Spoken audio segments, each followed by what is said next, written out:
What is up YouTube, and welcome to this top 5 things we noticed in the Moon Knight trailer. It's the latest MCU show featuring the absolute fan favourite character.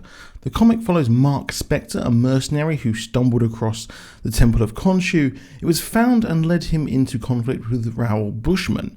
The statue of Khonshu led to him being reborn as the god's avatar on Earth, and he would then defeat the Bushmen. He invested his money from his mercenary days, leading to him to become super rich and headed New York to continue his work against evil. Yes, there are similarities against Batman, but the comics are wildly different. He would have 3 different personas, as well as his kind of original Mark Spector personality. He would be Stephen Grant, a high roller he can use to get into parties to kind of get to high level crime. He had Jake Lockley, a cabbie who can use to learn about low-level crime. And of course he had, Mark Spector. And eventually he would start to have a personality disorder due to these different personas.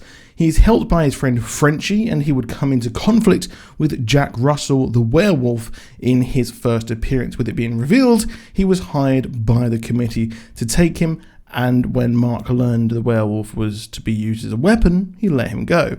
Interestingly, The Werewolf by Night will be coming to Disney Plus and the MCU.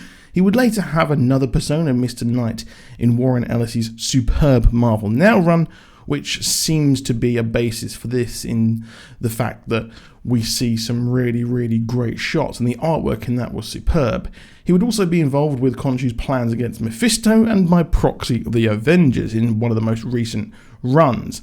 But what were the top 5 things we noticed? So as mentioned, Moon Knight has 3 different personas, and here he mainly goes by Stephen, and someone calls him and names him Mark and says, "Oh, you're alive." He may have forgotten who he is, and he has to uncover his true identity over the course of the show. It seems like this might be his girlfriend who was involved with him back when he originally became the Avatar on Earth, and would live with him and also have lived with Frenchie as well.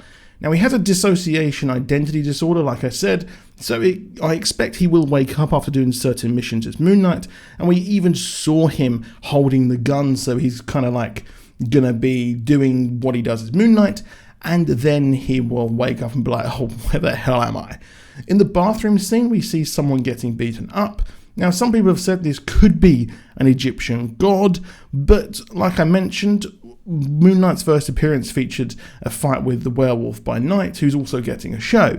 So this could be a backdoor cameo prepping for the Werewolf by Night show, and of course he is also involved at the British Museum, so there could be all kinds of craziness. We also got a glimpse of Khonshu itself as we see Stephen, or whatever is going by, and I expect that these visions of Khonshu will have an unravelling mystery as we unravel the fact that he is actually Mark Spector.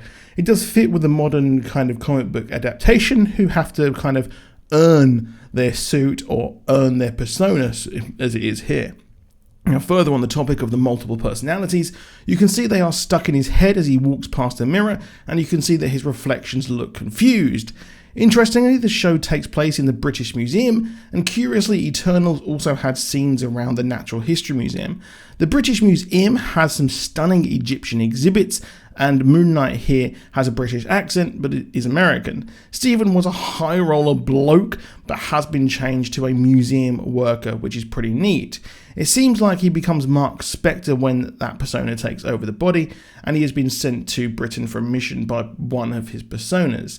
We have all kinds of cool moon imagery in the comics, and it seems like the moon is following him, or a reflection of it, or a shadow of it, is following him when he's about to become Moon Knight. So we're going to see some really cool scenes here as Stephen here is followed by the shadow, becomes Moon Knight, and then wakes up and is like, what the hell is going on?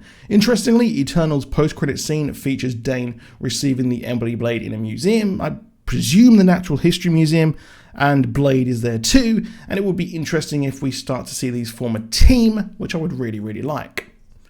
Now, Ethan Hawke's character here is playing Dr. Arthur Harrow, but this character is seemingly more of a different character. Now, Ethan Hawke has said that he is playing or based his character on David Koresh, the notable cult leader. However, it could be that he is actually playing the Sun King, a recent character in the comics, and is a real crazy Egyptian mythological character. And well, it's interesting that he could be playing the manifestation of the Egyptian sun god Amun-Ra, which would make sense why Mark Spector went over to Britain, to the British Museum, and that Ethan Hawke's character is in Britain, and that he will be having his cult. In the comics, the Sun King did collect a group of cult people who followed him to an island, which he named Isla Ra, where they worshipped he was worshipped, and was defeated by Moon Knight. So that was just a bonus one for you there, but that would explain why he is over in England. But that is it for this video. Please drop a like down below. Do subscribe with notifications on if you want more from us, and I'll see you soon, and goodbye.